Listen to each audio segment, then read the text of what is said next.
Alright, time for another DraftPhysics.com video presentation. Lots of them. Anyway, so we'll title this one the Free Energy Paradox. Paradox number 1, free energy. Maybe something like that, because there's numerous paradoxes to talk about. But this is the big one anyway. One of them.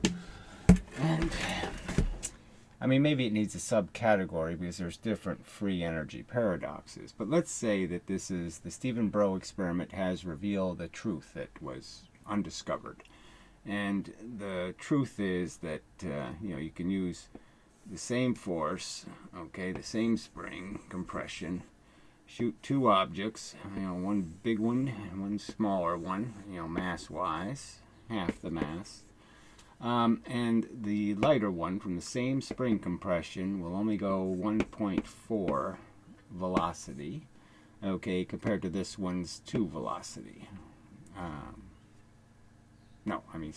One velocity.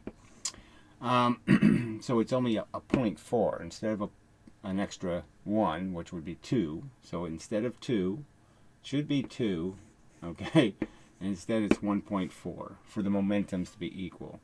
Now the paradox is created because we know how much these springs will compress a receiving spring. So if we crash them into a receiving spring, we know they both compress the receiving spring exactly the same. Okay, so it would be the same amount for both of them. Even though this one has, let's say, 1/3 momentum, 1/3 more. So if I calculate the momentum, this one has 130 momentums, and this one only has 100 momentums. So we lost momentum just shooting him the lighter object. It just didn't make it. It didn't keep its momentum. And the paradox, like I said, the whole problem with this kinetic energy and momentum theory, like somehow they're compatible. No. If you try to keep both of them in the universe, you end up with a free momentum formula or a free kinetic energy formula. They both create a paradoxical circumstance where I can just keep generating more and more kinetic energy or more and more momentum. So if we accept the 1.4, then we're creating free momentum. If we accept the 2 that it should be, then we're making free kinetic energy. So it just doesn't work. So the point is that when this only has 100 momentums, it's going to compress the spring exactly the same amount as 130 momentums create. You can create 130 just by putting a heavier object on that exact same spring compression. So we're going to argue, the only thing you have to accept that we both have to agree on is that if I shoot something into the same spring, it'll do exactly the same thing that shot it. It'll compress the spring exactly the same amount. If you don't accept that, then okay, we're going to have a little bit of a disagreement about the facts of life entirely. I mean, it's just such a physical fact that you really can't deny that you could oscillate something between two springs for quite a while. There's lots of experiments proving that physically. So I was saying it's undeniable that this object will not compress this spring in theory, right? Because it doesn't have the 2, it can't compress it the same, but we know it has to compress it the same. We know that's the rule. So it's going to compress it the same it was launched. The same it was launched gave this one 130 momentums. So all I have to do is compress the spring with the light object, replace it with the large object, and I got 130.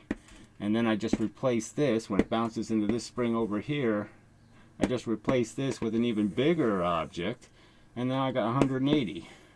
And then I replace it with an even bigger object, and I got 375 or something, So I'll just keep increasing the amount of momentum without adding any energy to the system. And you all have to agree, the physics doesn't make that possible. That can't be true. Free energy can't be this obvious, and nobody figured it out. I mean, come on, it can't be possible. So I'm just saying it's right in our face paradox.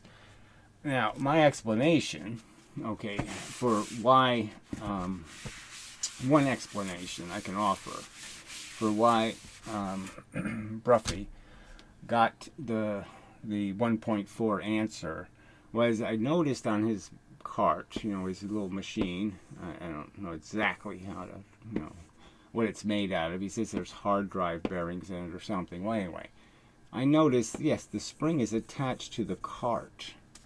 And I sort of said to myself, well, why would he attach the spring to the cart? I mean, wouldn't it be much easier to have the spring be part of some system where it attaches and you can connect it to a system that compresses it? And why wouldn't all that be, why wouldn't the trigger and the mechanism be attached to the wall? Right? That, to me, makes more sense. And this comes up because we have another weird experiment. So, yes, Bruffy's results are weird. I mean, weird in the sense that I've never seen anything, demonstrating this before. This 1.4 theory has total invisibility. No physicist has ever talked about it. So, so the other one that's a little weird is Professor Lewin banged a small object into a big object. And what happened was, he put his springs between them. And what happened is the little object bounced off, okay, with, say, 100 momentums. Well, let's say 30, just to make it easy. 30 momentums. All right, and the big object, though, strangely, okay, so it goes in with 100. This one bounces back with 30, and this one leaves with 130. So in this direction, right, we have 100 going in this direction, and now we have 130 going in this direction.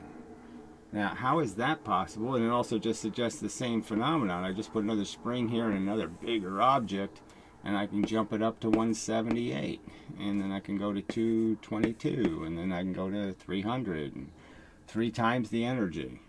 So I'm gaining momentum again. How can I possibly keep gaining momentum?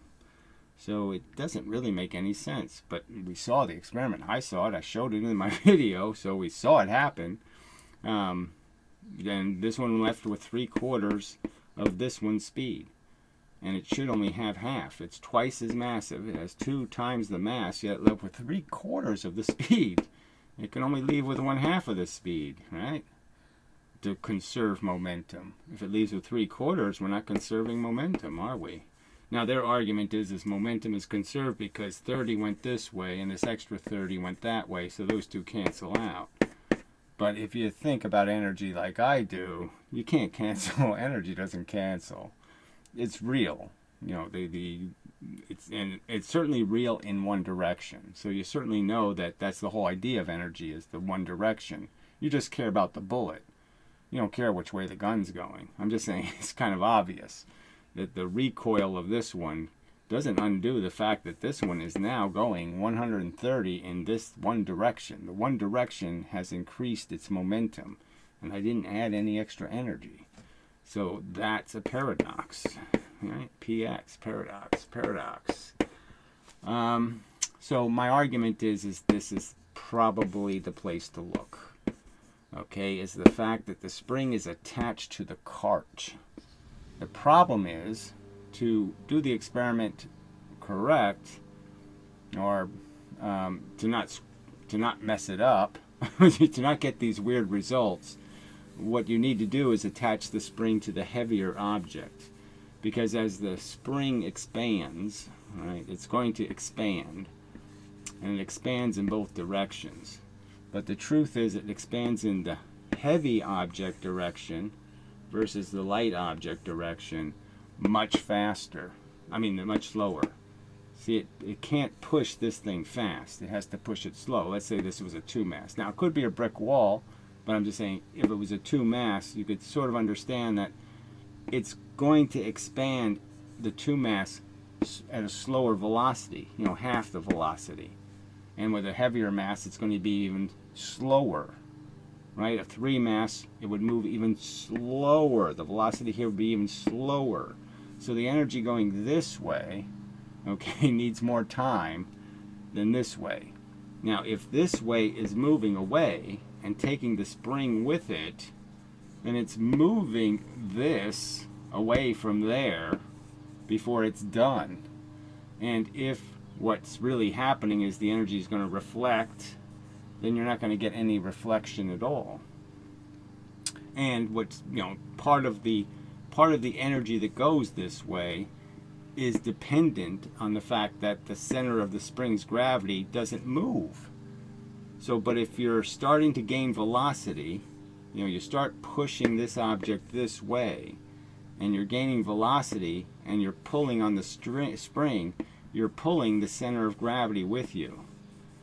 So the center of the gravity of the spring is now going in this direction, and that's the problem. Because now as it's expanding, the center of gravity, no, it's the other way around actually. The center of gravity of the spring is staying, and you're pulling the spring away, which is you're pulling its capacity to give you energy away. You're essentially stretching the spring away from its center of gravity. Sorry, that's the way I should have said it.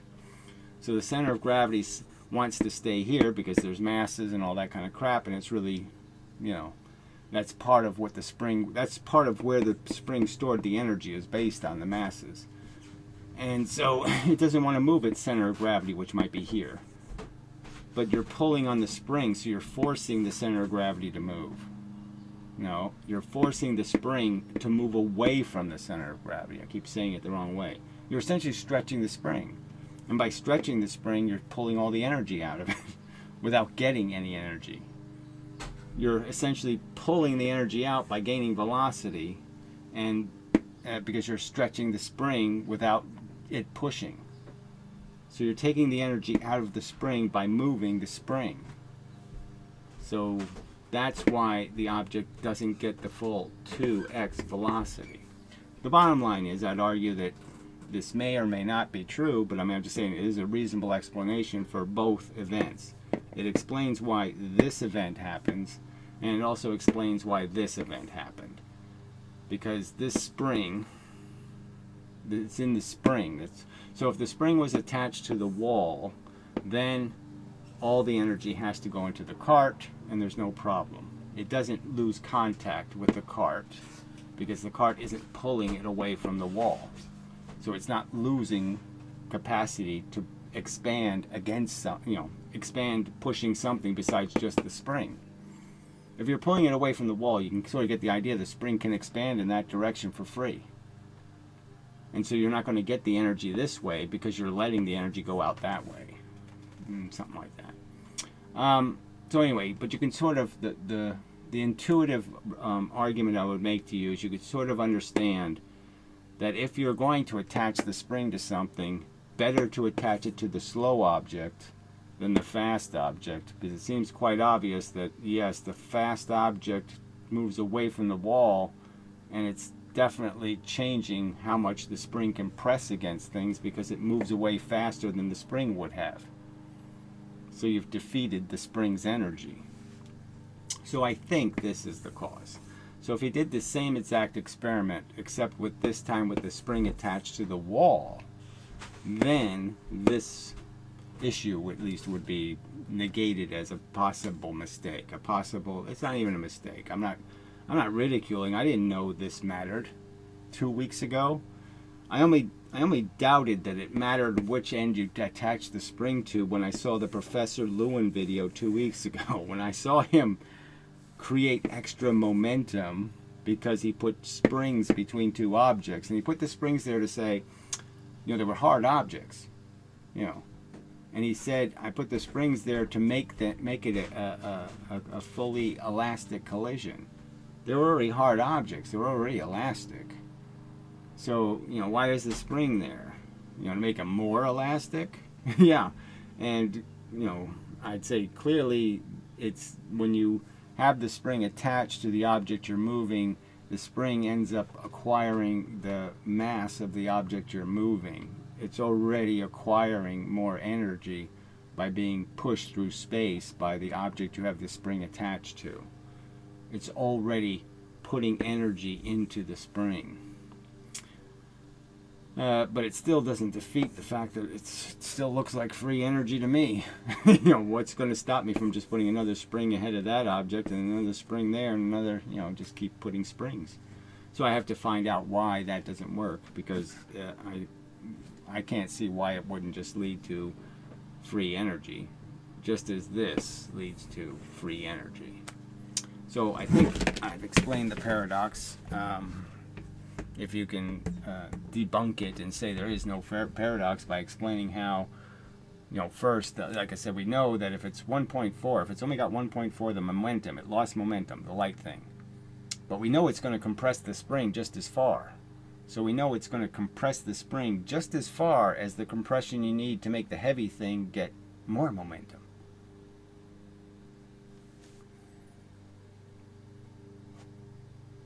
Yeah, there's no way really around it. You lost momentum in those smaller objects. Yeah, they have the same kinetic energy, but you lost momentum.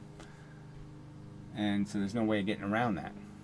You lost 1/3 of the energy, the momentum, and if you just replace the light thing with a heavy thing, then you'll get your 1/3 back. Yeah. And so if you just start with your light thing and then go to a heavy thing, you're always going to keep getting 1/3 of your momentum back. You're going to get 1/3 more momentum. You just can't fix that. I think I illustrated well enough. So it shouldn't be hard for people to accept that this does have some problems, and to quit pretending this is some sort of easy thing to answer and it doesn't cause any problems. Then this 1.4 theory, they can invent it today and it fits right in. It answers all the questions. It doesn't solve the problems at all, and I still haven't seen a reference to it. So please, if somebody has a reference, some sort of source for the 1.4 theory, where it's explained how it's a derivative of Newton or it's something, where it came from, who started saying it first, because I don't see it anywhere in physics.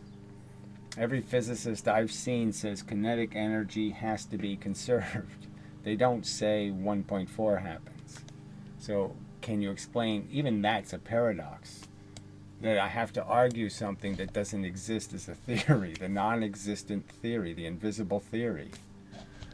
But whatever, you people are crazy, so it almost doesn't matter because you're crazy.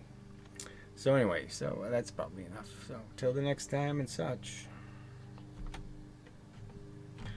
Alright, I suppose I could have said, this has been a DraftPhysics.com video presentation and such.